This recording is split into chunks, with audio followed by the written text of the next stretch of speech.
Hello, everybody.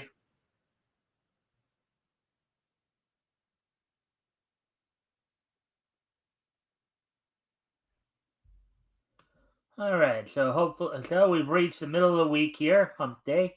Hopefully, everybody's having a good week thus far. We're just, of course, waiting on more people to show up. As always, if you guys can help us out by liking and sharing the stream, see if we get some more friendly people in here to engage. That'd be appreciated. Also, if anything we talked about tonight grabs your attention, feel free to comment and or ask questions. I will try to answer the questions to the best of my ability. So, anyways, let me do this real quick.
Anyways, do do do do do do do. Get along, gang, get along, gang. Each one is special in his own way. Coming about a get along gang, get along gang. Get up with the get along gang. And when you know it's okay, get up with the get along gang. Oh, get up. Casper, the friendly ghost, the friendliest ghost you know. He laughs and plays and dance all day. Casper, the friendly ghost, the friendliest ghost you know. All right, well, we're just past 3 minute mark now, so let me see. I guess I will go ahead and get started. Talk about what's on tap for tonight. So I'm going to go over 4 articles from Bounding into Comics, including Chris Wozniak is following through with his lawsuit against Warner Brothers and DC over the Batman. So we'll talk a little bit about that. See what that's all about. Also, let's see. What else do we have on tap for tonight? We're also going to look at so the producer for My Adventures of Superman saying that Warner Brothers is to blame for the series' avoidance of classic villains. You know, but we'll get into that a bit more. Also, Marvel is apparently going to scrap some more TV shows after Daredevil, Born Again, and including Wonder Man. And Howard Chaykin plans to adapt John Bentine's Fargo Hell on Wheels, into a graphic novel. So we got 4 stories there we're going to go over tonight. Kind of been published over the last couple of days here.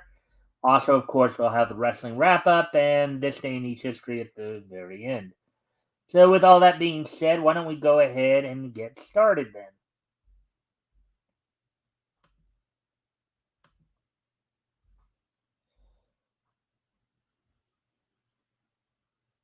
Let's see.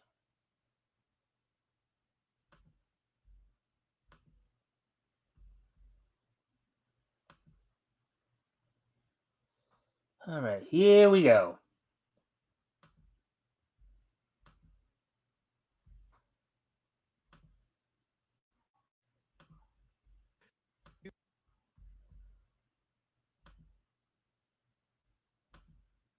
Everything seems to be going fine there.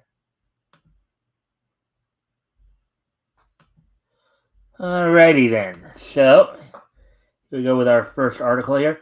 Penciler Chris Wozniak's lawsuit against Warner Brothers and DC over, in small quotes, the Batman is going to trial. Article by J.B. Augustine, published yesterday, October 17th. So, penciler and aggrieved Batman writer Chris Wozniak is going to trial with his lawsuit against Warner Brothers. He announced this on X not too long ago, and the creator believes he has a tenable chance at victory. He wrote in a series of posts that he is tired of the threats from their lawyers and that they have no legs in this case. Oh, Warner Brothers and DC Comic attorneys are embarrassingly still making the same threats they started out with. I thought I was clear at the start. I'm here for the long haul. We're going to trial, unquote. Wozniak wrote in his initial post using the hashtag at Batman or hashtag BatmanGate. Um, in the post, in the past year, he was threatened with legal action for writing an quote unquote unsolicited Batman story. He, of course, worked at DC Comics when he penned the treatment he pointedly claims was ripped off by the studio. It went unpublished, but was emailed to Batman movie producer Michael Uslan in 2008, according to Wozniak, as an idea for a film. So I guess what it kind of comes down to is Wozniak wrote a story for DC titled The Batman. They chose not to use it, as for a comic form. But then decided to turn around and give it to Warner Brothers to produce a movie based on it. And I guess what it's partially coming down to is, I don't know if he may say it later here in the article, but I guess he wasn't credited or paid for that work, I guess, or properly credited for that work. So let's see what's going on here. He, of course, okay, we read that part already. The essence of Wozniak's grievance is that Uslan or some party took the treatment to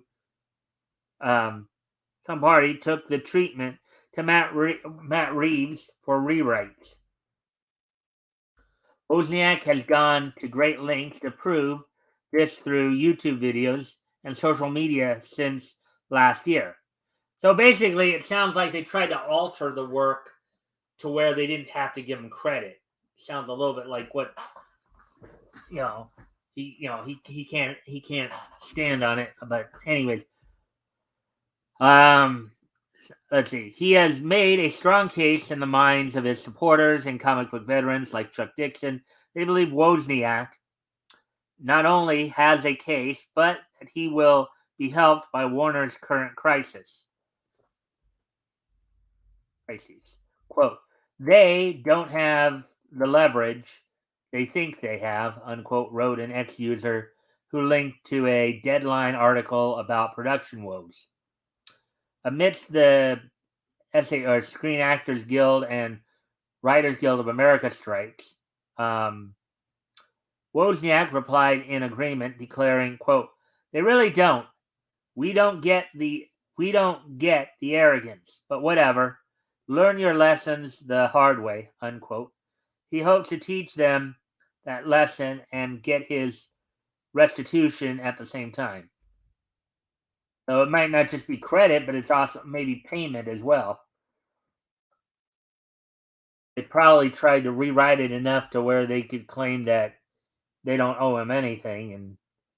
And again, if you guys can help out by liking and sharing the stream, and I do thank you for the like and the share that you just put up. you can like and share the stream, and see if we can get some more nice, friendly people to engage. Also, if anything here grabs your attention, feel free to comment and/or ask questions. I'll try to answer the questions to the best of my ability. So, quote: I offered to let them off easy more than once, but they want to be taught a lesson. No problem.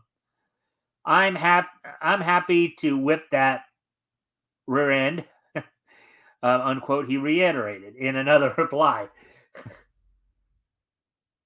Anyways, Wozniak posted last year on Facebook that he, quote, can indisputably prove my story is on screen, unquote.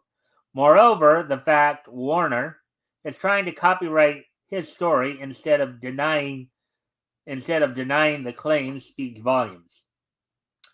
Quote, there would be no point in Warner Brothers DC Comics wanting to own my story if it was never used in brackets here to make the Batman, unquote. He pointed out at the time. All right, so that one went pretty quickly. That one went a little quicker than I thought it would, but still enough time to. Hello, Bone. Is it Bone or Bane? I get Bone from what I'm seeing here. Welcome to the stream. Hopefully you're having a good time. And JR, Hail, Xenu, and Xena. Yep. All right. So that's all for that article. Now,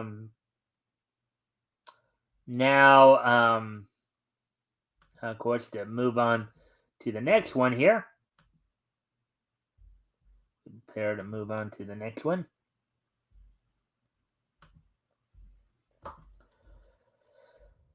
Okay, so the next article we're going to look at, as soon as I get up to it, is this one, My Adventures with Superman.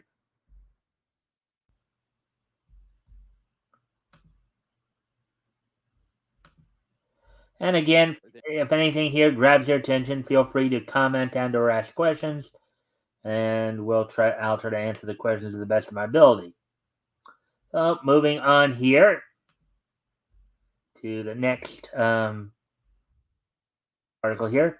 In small quotes, My Adventures with Superman producer Josie Campbell blames Warner Brothers for serious avoidance of classic villains. Article by J.B. Augustine, published earlier today, on October the 18th. So,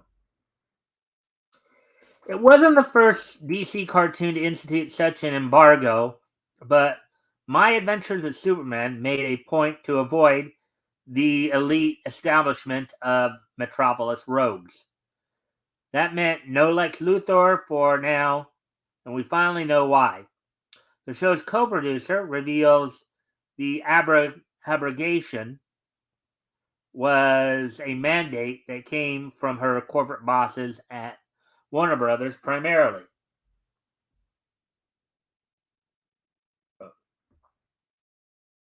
Well, some of it was Warner Brothers, and I think it was a good note. Like our big execs on Warner Brothers were like, in smaller quotes, well, these are the big hitters that everybody's seen, everybody's expecting, and we've seen this a million times. So we want your twist on things, unquote. Josie Campbell explained on Comics Cube YouTube show, as transcribed by the Direct. All right, well, let's see where I can kind of see somewhat the point, but it doesn't necessarily mean though you have to totally abandon them or like put them on the shelf for a lengthy time. It just bring them in slowly. Quote, and I think it was Sam Register and Audrey Dio who were doing notes with us. We're like, in smaller quotes, these characters take up the whole screen. They kind of suck the air out because they're so famous. And there's so many expectations, so hold off on them, unquote. she continued, quote, hold off on these characters and build the story how you see fit, unquote. If they go more with the like golden age version of Superman, and maybe well, also I guess depends on which versions of the characters you decide to use. Which villains you decide to use. Um, Lex Luthor, of course, had 2 or 3 different incarnations. The first incarnation of Lex Luthor was as a megalomaniacal mad scientist. Um, Whereas the Golden Age one was somebody who was actually a peer of Superboy, only to seek revenge on Superboy after a lab accident. And then the third one was kind of a cross between a mad scientist and a evil corporate executive. So so depending upon which incarnation, there's many ways. Like that's one example. Let's see. Um, they've done, in terms of, like, for another example, Mr. Mixia Spitlick, right? Um, his, from what I understand, the Golden Age version, or the older version, Mr. Mix, or, well, I guess in that case it was Mr. Mix, yes, Tiplick, um, was more closer to the portrayal that was in the DCAU, um, where he was in a business suit, maybe a little more serious, whereas you had more of the prankster in the Silver Age. So, um, okay. So, anyways, continuing on with the article here, the idea was to start small, and so that's sort of what we did. We were like, in small quote, okay, we're not gonna have like Luthor. We are not going to have the Brainiac stuff coming in. And now the Brainiac stuff, again, depending upon which version, is it the Kaluan android, or was it the supercomputer that downloaded himself into a robotic body? Again, he doesn't necessarily, again, have to be introduced right away either. So I can see the point there. We're going to start small. We're going to start with Clark is still learning his powers and figuring out who he is, unquote, Campbell said. So, again, probably a little bit more closer to the Golden Age portrayal. Well, not necessarily in the knowing who he is part, but more in that his powers develop. Like, the difference between the Superman of Earth 2, or the Golden Age version of Superman, and Earth 1, or the Silver Age version of Superman, is significantly different. Earth 2's version, his powers develop gradually over time. In fact, when he started out, we talked about this on a few occasions here, especially if you watch the historical comic retrospect on Fridays. We've talked about it before, where initially Superman couldn't fly; he could leap 1/8 of a mile, and then he would, on Earth 2, he developed the power of flight later. Whereas Superman pretty much was fully powered by the time he entered grade school on Earth 1. So, anyways, they wanted to feature, quote, weirder, lesser known villains, unquote, albeit redesigned and, quote unquote, build up, Campbell illustrated, quote, and then we got to build up to General Lane, who is a big Superman supporting character. It was very important for us to grow to love Clark, Jimmy, and Lois and get invested in their relationship. So again, General Lane reference to, I guess, could be the modern age version, or bronze or modern age version of Lois. In their relationship, before we throw giant world-spanning characters into the mix. Now, granted, they've done that with other shows too. Like they did that with the Batman cartoon back about what was it back in the mid aughts, right? 2004, 2005, 2006. Build it slowly. The thinking didn't apply to Deathstroke, who was there to shake things up because Campbell and fellow showmaker Jake Wyatt and Brendan Clower are fans of the character. Quote, and then it was really, really fun finding their voices in that scene with Livewire and Deathstroke facing up against each other. It was really fun, unquote.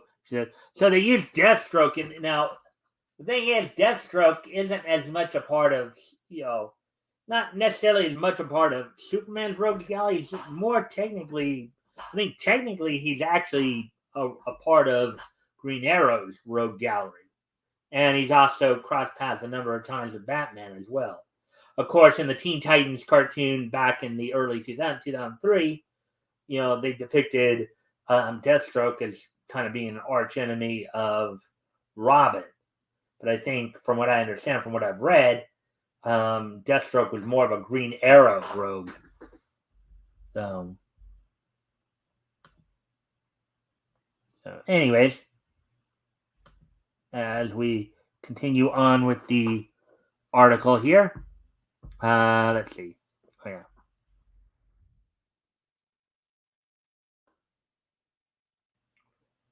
My Adventures of Superman also featured Amanda Waller, a new version of Task Force X, which Campbell hoped will eventually resemble the Suicide Squad we all know. So, and again, Task Force X is more of an enemy of the Justice League. So bringing them in early here is a little, only, it's kind of like, it's almost like, on the one hand, they didn't want the big hitters. They didn't want the Luthors, the Brainiacs, the Toymans, the Mr. Spitlick, the Bizarros. They didn't want those characters. Yet they seem to be writing those type of stories, though. The stories that those characters naturally be in. Sometimes some of these corpos' mindset or reasoning leaves a little to be desired. Let's see. Quote, and here's our different version of Task Force X, and you can see how it's slowly morphing into maybe closer to the version that we all know, because now Amanda Waller's in charge, unquote, she said.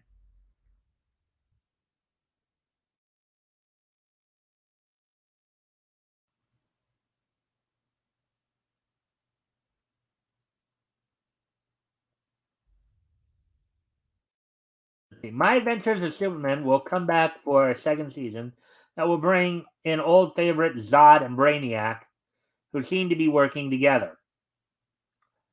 Okay, so there we go with that one. So yeah, so I guess I can understand at least the reasoning behind why they might not want the main villains involved quite yet, why they want to maybe try to slowly build to those.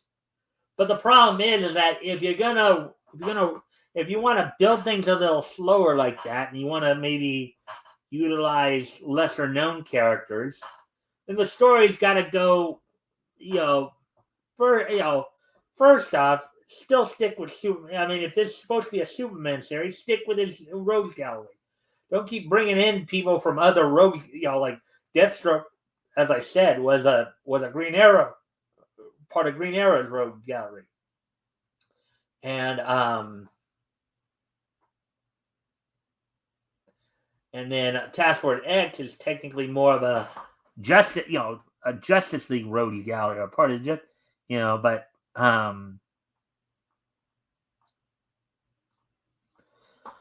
but the problem is here, and as I said, they may not want to have the big hitters when it comes to the supervillains. But the problem is they're still writing big supervillain stories just using minor characters to fill in the roles that would normally go to the bigger villains. I could potentially see this being a bit of a problem. You know,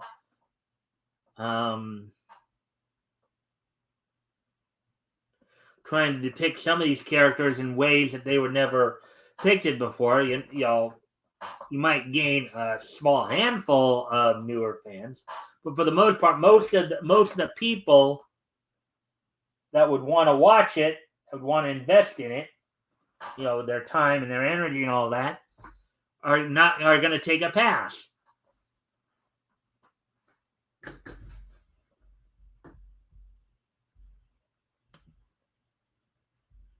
Anyways, getting ready to move on to the next story here.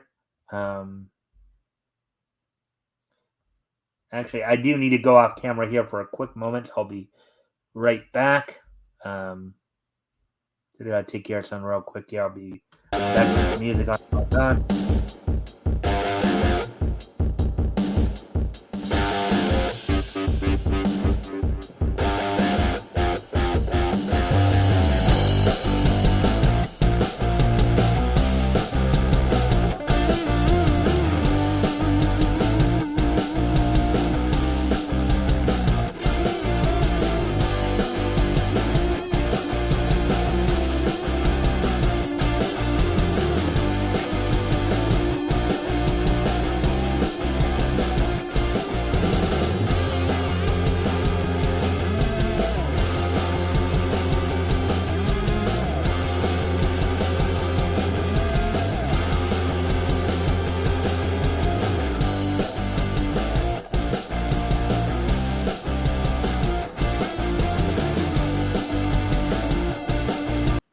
Right, I'm back, so get ready to get into the next article coming up here.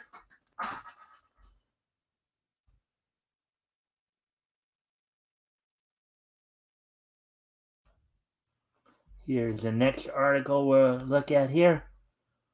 And what time is it? All right, so we'll get home in good time there. All right, so let's see. Marvel will reportedly scrap more TV shows after Daredevil Born Again, including Wonder Man. Article by John F. Trent, published earlier today. So, a new report claims that Marvel is not just stopping with Daredevil Born Again, but will scrap a number of other planned Marvel Studios Disney Plus productions, including Wonder Man.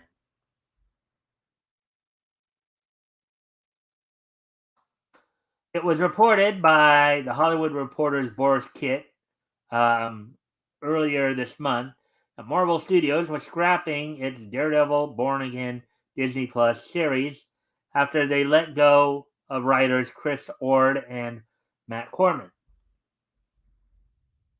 Under Ord and Corman's vision, the show was reportedly, quote, a legal procedural that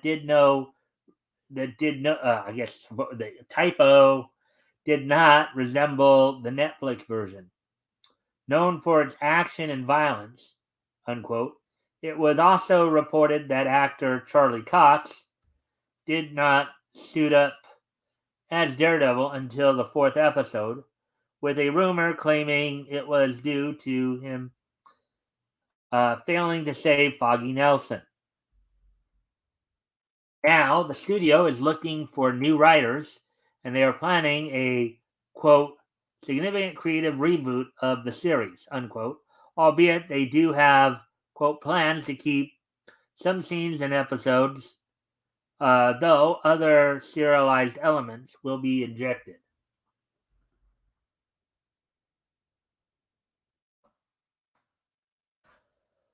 Let's see now. See if anybody's saying anything. Nope. All right.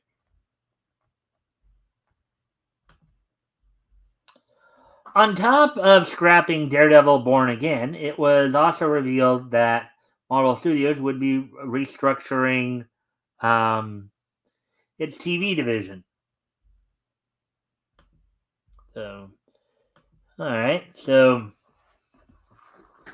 Are they scrapping Daredevil Born again, or are they actually retooling it? Just because that it sounds like 1 minute they're saying they're scrapping it, and the next minute it seems like they're saying they're retooling it.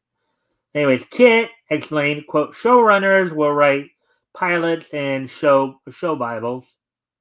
The days of Marvel shooting an entire series, from She-Hulk to Secret Invasion, then looking at what's working and what's not, are done, unquote.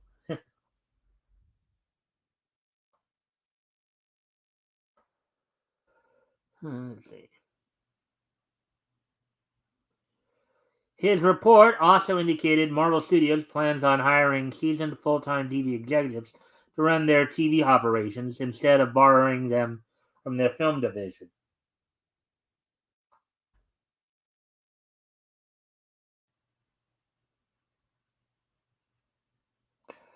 Okay, that's the wrong color scheme for Daredevil, but uh,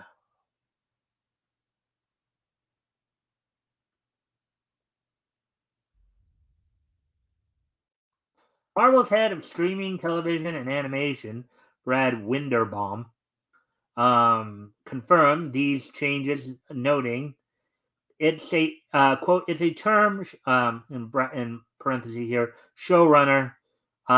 We've not only grown comfortable with, but also learned to embrace. Unquote.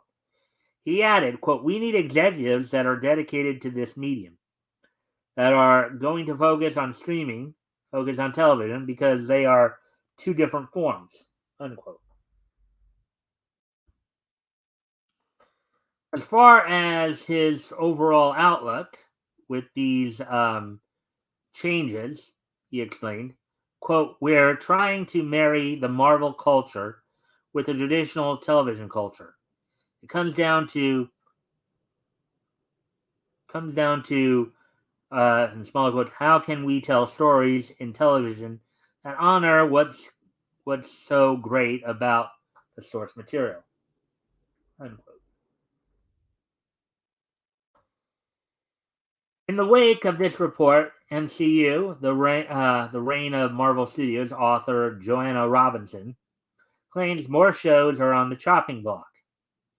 In an appearance on the Watch podcast, Robinson said, quote, after we heard about Daredevil, I've also heard again the Watch scoop. Um, but also don't sort don't sort me dubious sources necessarily that they are trashing the Wonder Man project. There's a lot of stuff that is going to go in the can.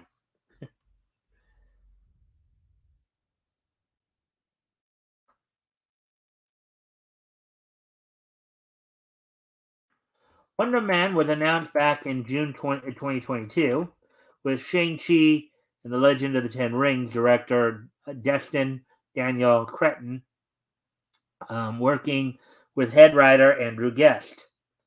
In February, Marvel Studios producer Steven Broussard informed comicbook.com, quote, Destin is doing a television show for us called Wonder Man. I think that's out there in the world, unquote. Out there in the world. That doesn't spell too much confidence, does it? He's kind of doing something just out there in the world. Anyways,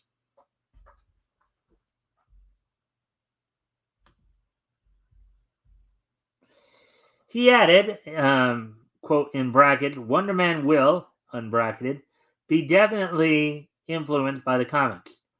One of the things that we're excited about it is that it's going to feel very unique.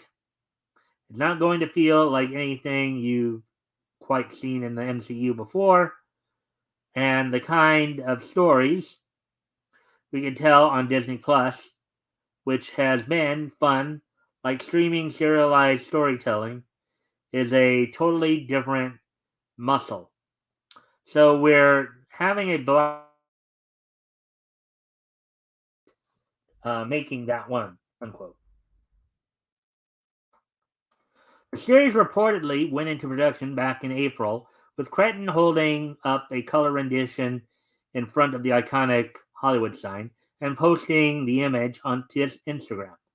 However, with the Writers Guild of America and the SAG-AFTRA strikes going into effect, production was halted, which probably means some stuff was delayed. The idea that Marvel Studios might scrap a number of shows was hinted at by Marvel Studios president Kevin Feige earlier this year. He told Entertainment Weekly, quote, "We want Marvel Studios, the MCU projects, to really stand out and stand above. So people will see that as we get further into phase 5 and 6, the pace at which we're putting out the Disney Plus shows will change so they can each get a chance to shine," unquote. Let's see if anybody's commented. Nope, nobody's commented in a while.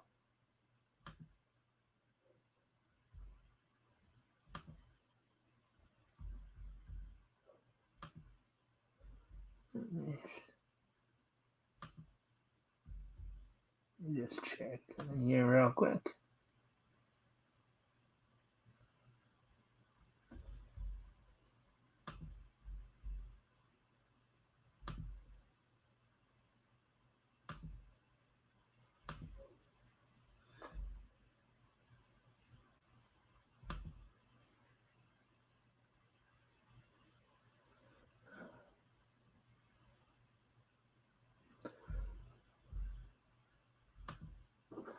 All right. So, anyways,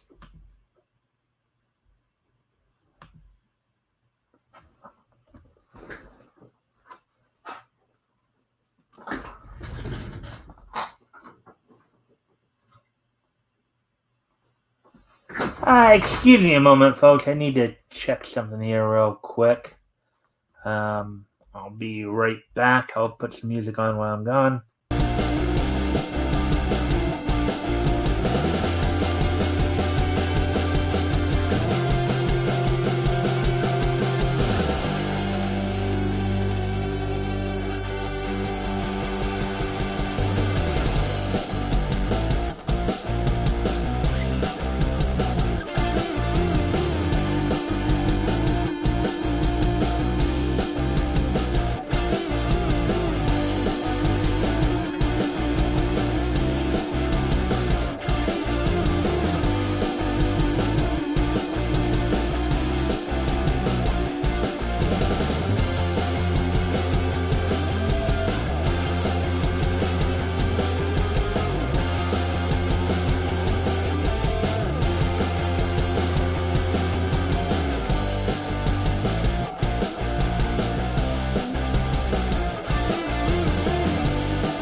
All right, I'm back.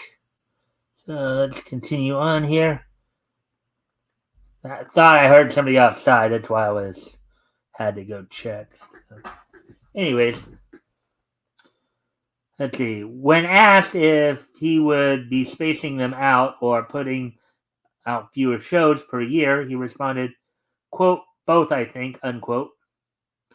Later in the interview, he would reveal, quote, I think when we are doing about 8 projects a year, and again, I said this is going to shift a little bit, they all have to be different.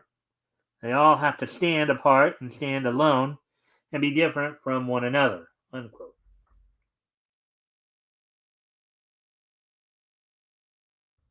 And Wonder Man. What do you make of this report that Marvel Studios plans on scrapping Wonder Man and other Disney Plus projects?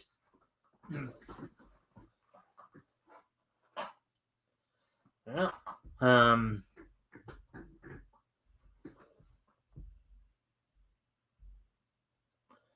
yeah, it seems interesting, at least.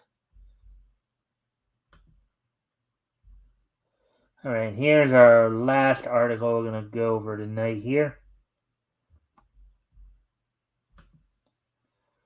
We're in the comic book section here. Locked in yet? All right, let's see if anybody's saying anything yet. Nope. Nobody say anything in a while here. Okay, so 42. Alrighty then. It's good to see. 42 minutes. Okay. All right. So, anyways, let's look at this one now. Howard Chaykin to adapt John Bentine's Fargo, Hell on Wheels, into a graphic novel. Article by John F. Trent, published earlier today. Illustrious comic book creator Howard Chaykin launched a crowdfunding campaign for a new graphic novel adaptation of John Bentine's Fargo, Hell on Wheels.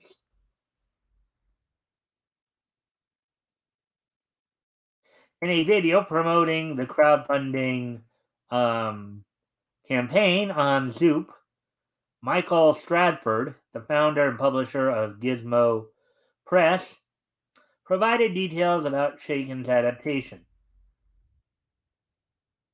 Stratford stated, quote, it's based on the classic paperback adventure series by John Bentine.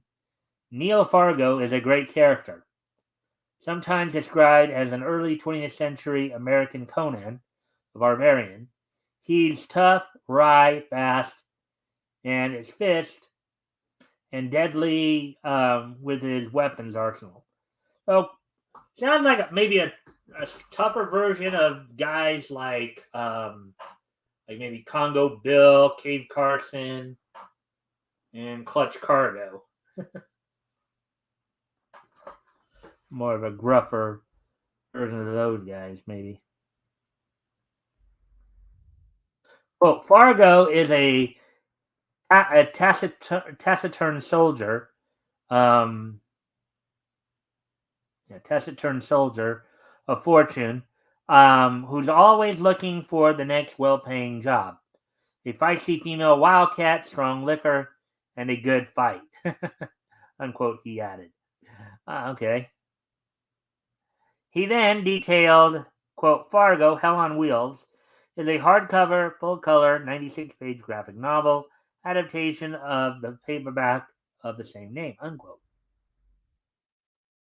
The book also includes an art gallery with art from Dave Johnson, Walter Simonson, Sadat Ozgen, Butch Guice, Robert Tenenbaum, Ron Garney, Dennis Cowan, of course, Dennis Cowan of like Static fame, of course, Giancarlo Bernal, Mahmoud Assar, Dalibor Taljic, Dan Panosian, Cully Hammer, Philippe Xavier, Tim Fielder, Enrico Marini, Frank Cho, Jordi Bonnet, Eduardo Riso, Lee Weeks, Gary Grank, Steve Epting, Doug Pagosh, and more.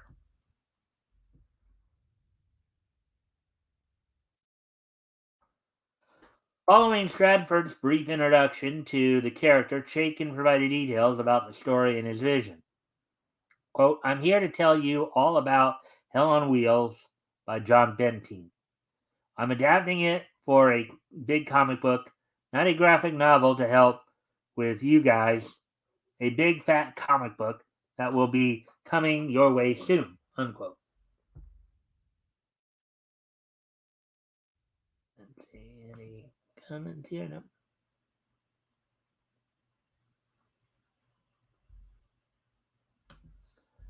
All right, so quote, Fargo, Hell on Wheels is a classic representation of the kind of novel that existed in the late 60s and early 70s, and it's functionally vanished from the landscape, unquote, Chaikin observed. Quote, back when there was a generation of people who read on public transportation, there were short, quick, compact reads. Adventure along the lines of, say, James Bond and Don Pendleton's work, and Richard Stark, Donald Westlake's work, early Elmore Leonard stuff, unquote. Quote, to a certain extent, Fargo could have been a character that was derived from Leonard's work. Had Leonard, instead, shifting from westerns to crime, had done something that's transitional because Fargo, to a great extent, uses a western motif to do adventure crime fiction, and that's how the character plays. Unquote. Chaikin added.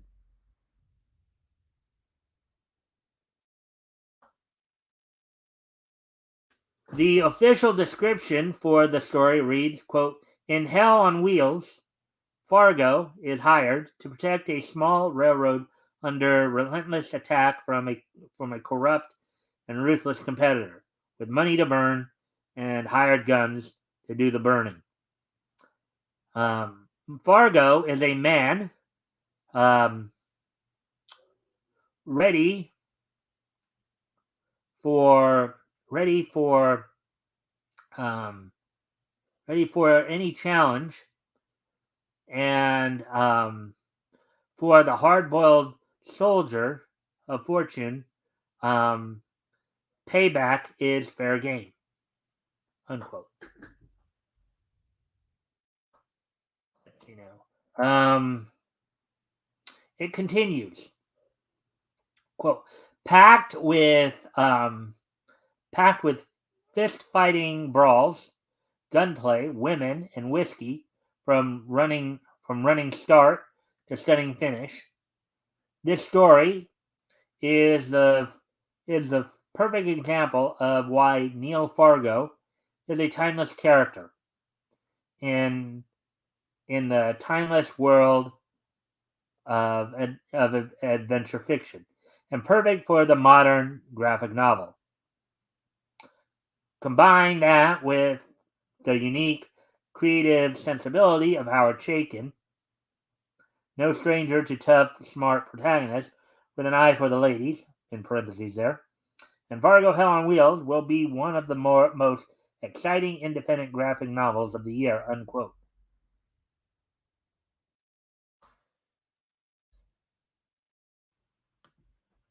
Okay, now. Things still look good here. All right.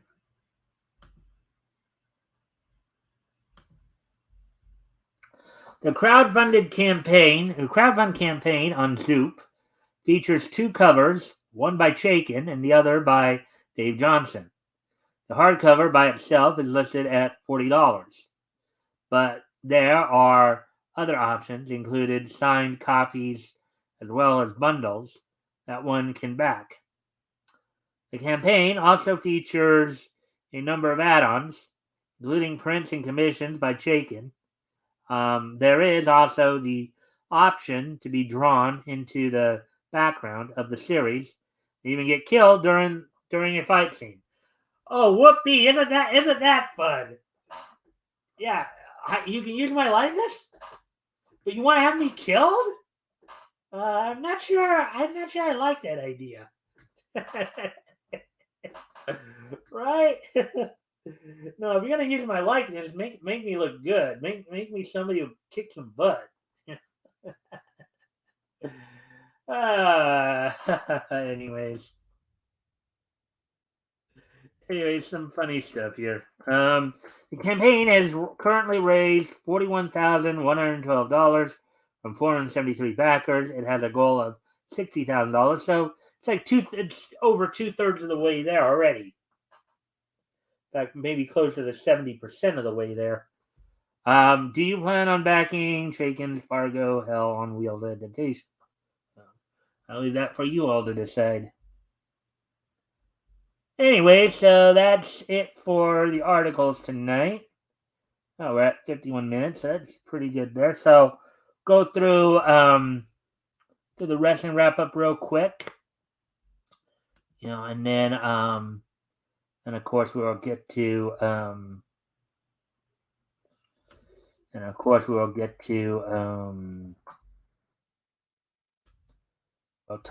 we'll get into the this day in each history. All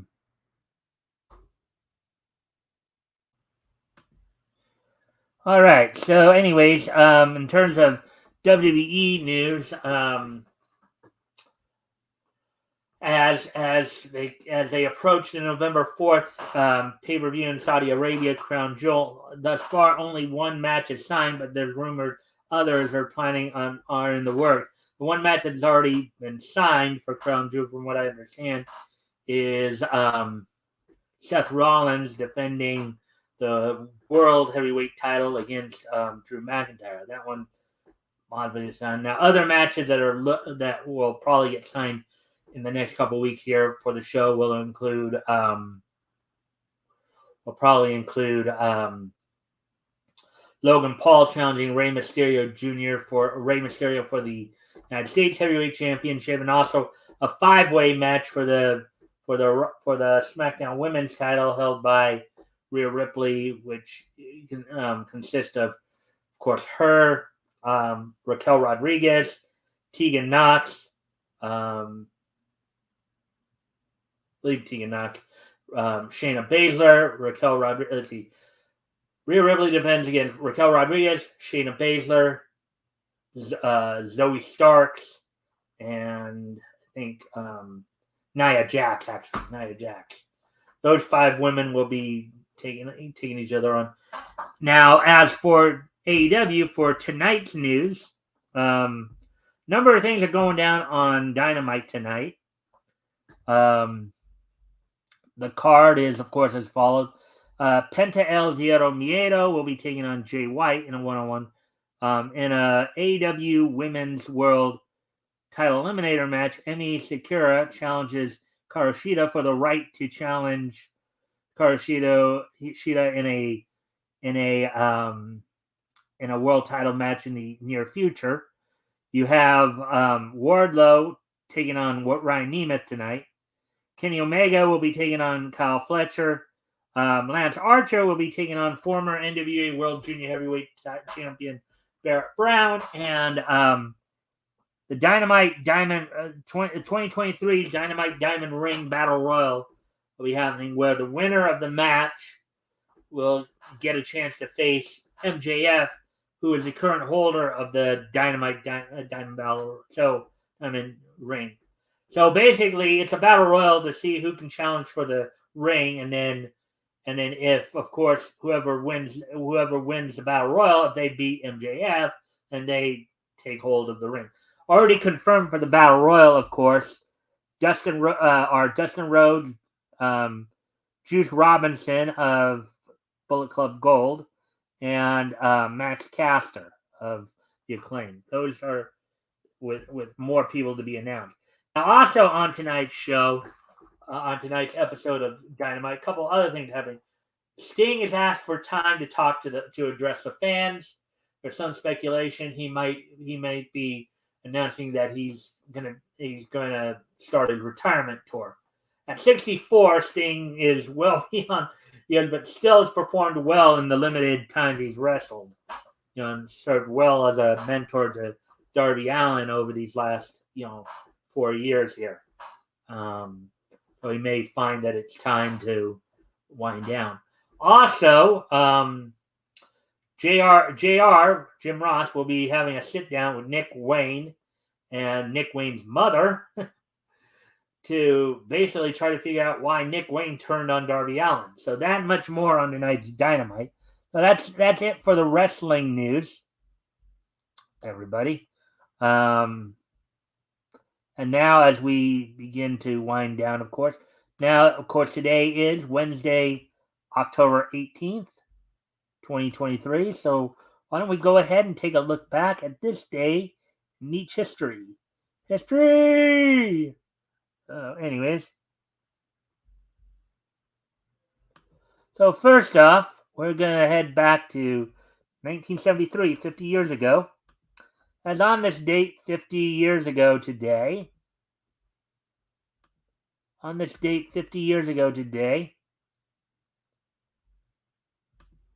the 120th issue of Hot Stuff the Little Devil went on sale on newsstands from Harvey Comics. Sold for 20 cents, was 32 pages. On this date, 50 years ago today, the 120th issue of Hot Stuff, the Little Devil from Harvey Comics went on sale on this date back in 1973. And, of course, 1973 is just so nice that we're going to hit it twice. As there's another piece of history that happened on this date back in 1973. On this date in 1973, American animator and cartoonist Walt Kelly passed away at the age of 60. Walt Kelly was an American animator and cartoonist, best known for the comic strip Pogo. He began his animation career in 1936 at Walt Disney Studios, contributing to Pinocchio, Fantasia, and Dumbo. In 1941, at the age of 28, Kelly transferred to work at Dell Comics, where he created Pogo, which eventually became his platform for political and philosophical commentary. So on this date, back in 1973, Walt Kelly, American animator and cartoonist Walt Kelly, passed away at the age of 60. Anyways, moving on to 1993. On this date, 30 years ago today, WWE held its Monday Night Raw event from the Manhattan Center in New York City.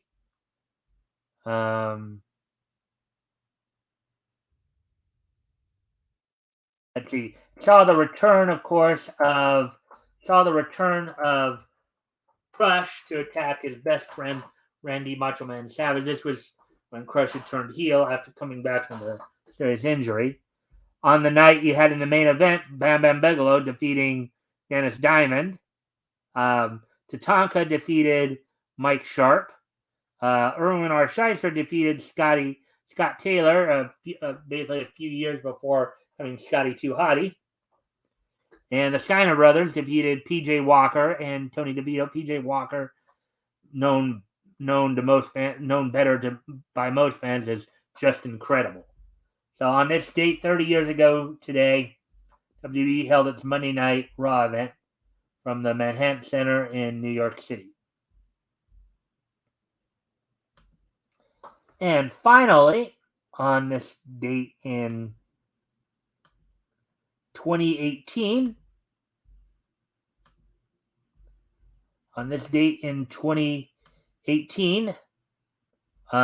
premiering on Netflix, is the Craftar anime Ingress. Ingress, the animation, premiered on this date 5 years ago today, back in 2018 on Netflix. It was produced by Craftar. Craft Horror. So Craft on this date 5 years ago today, Ingress the Animation premiered on Netflix. So with that, I thank everybody for being here tonight. I hope everybody had fun and got informed. Of course, we'll be back here tomorrow night with more niche news. And I believe, let me just double check, see if he has it up. I'm sure he does, but we'll probably most likely be going over this week's edition of the Indie Comic Showcase from Bleeding Fool. Let me just double check and make sure that is up and running.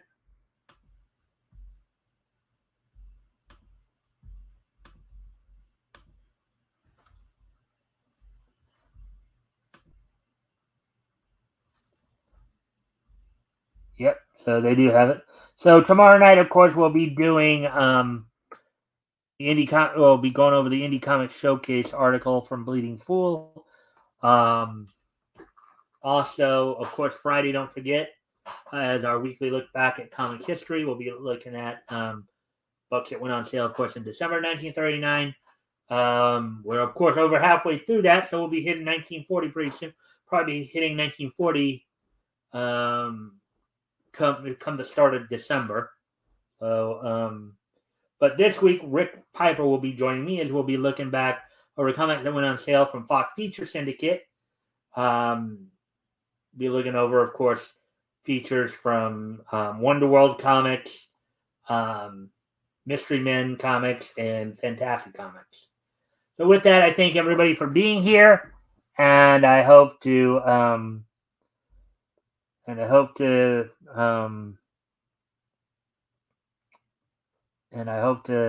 see y'all back here tomorrow.